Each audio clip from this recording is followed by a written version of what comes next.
Listo. Caixo, Arrastaleón. Buenas tardes. Estamos en Durango, en la Feria de Durango.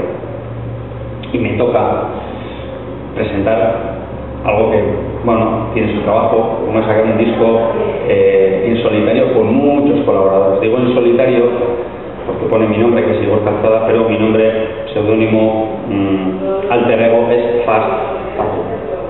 Vale.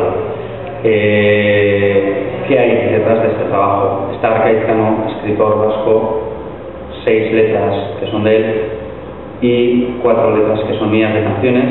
Toda la instrumentación que hay aquí, a excepción del cello y la flauta travesera, me he atrevido a hacerlo yo. Está grabado en casa, en el estudio de casa, en mi sala de casa.